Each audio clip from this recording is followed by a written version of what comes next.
Joseph, son of Jacob, is one of the best-known figures in the Torah, famous for his coat of many colors, although this may be a mistranslation of the Hebrew word for stripes, and his God-given ability to interpret dreams. Due to jealousy, his brother Judah sold him to slavery for 20 pieces of silver.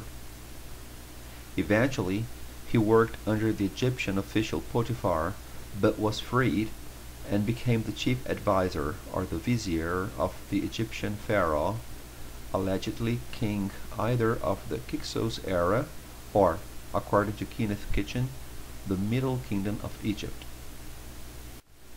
The shrine called Joseph's Tomb in Nablus, Shechem, is traditionally considered to be his tomb. The 11th son of Jacob and the elder of the two sons of Rachel was born in Haran. Upon Joseph centered the love of his father, Jacob, who showered upon the son of his old age many tokens of special favor, and arrayed him in a coat of many colors.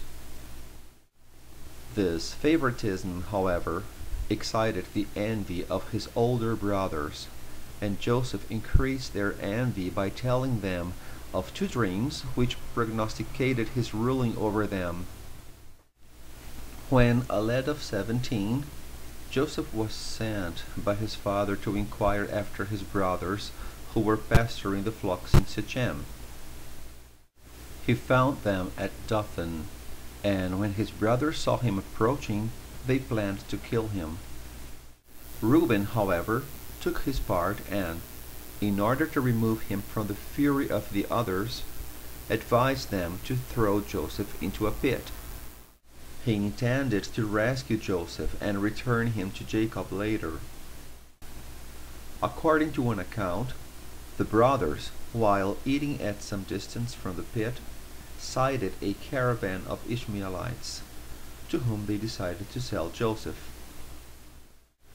In the meantime, some Midianite merchants, passing the pit, drew Joseph out and sold him for 20 pieces of silver to the Ishmaelites, who took Joseph to Egypt. The last statement is repeated in Genesis 39:1, while in Genesis 37:36 it is said that the Midianites, in Hebrew Medanites, sold him to Potiphar in Egypt. Midianites and Ishmaelites are interchangeable terms. In Potiphar's house, Joseph fared well, he did well, for, seeing that he prospered in all that he did, his impressed master appointed him superintendent of his household. But Joseph was a godly person and well-favored, and his master's wife conceived a passion for him. Her repeated advances being repulsed, she finally attempted compulsion. Still failing, she brought a false accusation against him before her husband, and Joseph was thrown into prison. There too God was with Joseph. The keeper of the prison, seeing that he could place confidence in him, committed the other prisoners to his charge. Soon afterward, two of Pharaoh's officers, the chief butler and the chief baker, having offended the king, were thrown into the prison where Joseph was, and Joseph was appointed to serve them. One morning, both officers told Joseph their dreams of the previous night, which they themselves were unable to interpret. Joseph concluded from their dreams that the chief butler would be reinstated within 3 days, and that the chief baker would be hanged.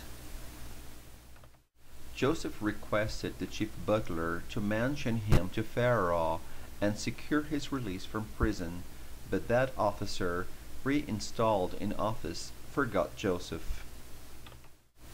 Joseph remained 2 years in prison, at the end of which period Pharaoh had an uneasy dream of 7 lean kine, cows, devouring 7 fat kine on the Nile, and of 7 withered ears, devouring 7 full ripe ears.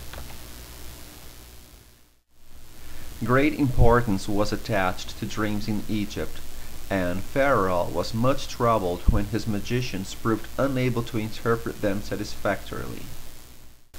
Then the chief butler remembered Joseph and spoke of his skill to Pharaoh. Accordingly, he was sent forth, and he interpreted Pharaoh's dream as foretelling that 7 years of abundance would be followed by 7 years of famine. He advised the king to appoint some able man to store the surplus grain during the period of abundance.